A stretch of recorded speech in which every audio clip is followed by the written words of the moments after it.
Власта да престане да ги краде граѓаните и државните електрани, да се фати за работа и да произведе доволно струја за да му помогне на стопанството. Ова го порача председателот на ВМРО ДПМН Христијан Мицкоски на чествувањето на празникот Успение на Пресвета Богородица во Берово.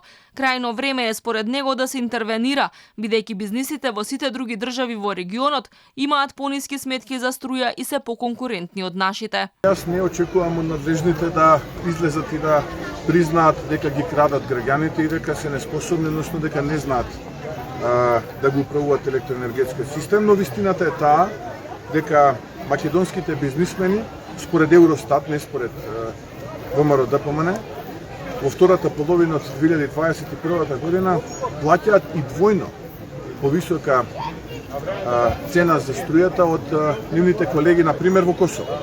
Мицкоски вели дека го шокирало признанието на првиот човек на ЕСМ дека струјата повторно ќе поскапе од јануари.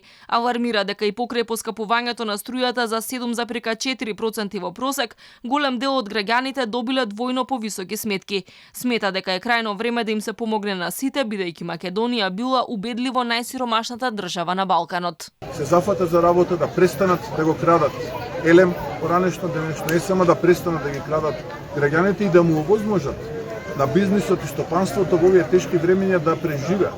Бидејќи тоа се хероите на нова време, кои што секој месец се борат да обезбедат екзистенција за вработените. Владата допрва ќе ги разгледува барањата на бизнисите. Премиерот Ковачевски потврди дека ќе се разгледуваат предлозите за замрзнување на маржите на трговците со струја и укинување на ДДВ за струјата за бизнисите. ДДВ-то е веќе намалено за електричната енергија, ако треба да се намалува повторно, меѓутоа тоа не би имало големо влијание на цената на електричната енергија, кога знаеме дека таа е на 1000 евра поставена на слободниот пазар.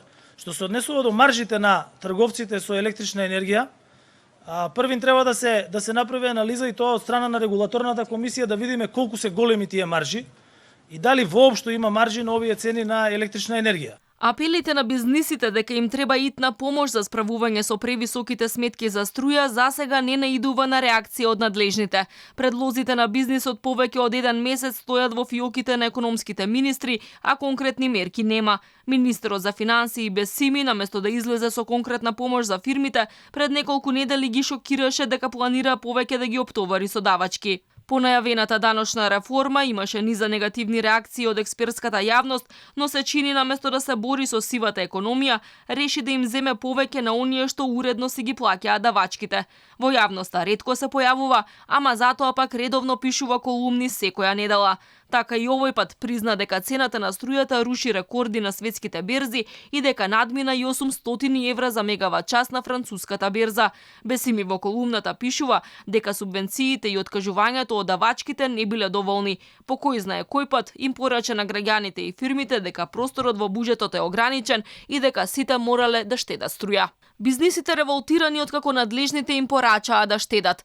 Велат никој не треба да им каже како да ги намалат трошоците, бидејќи тоа постојано го правеле. Инаку владата требаше да ги донесе мерките за граѓаните и стопанството уште во јуни, додека министрите се уште прават калкулации. 5400 фирми ставија клуч на врата за само 7 месеци.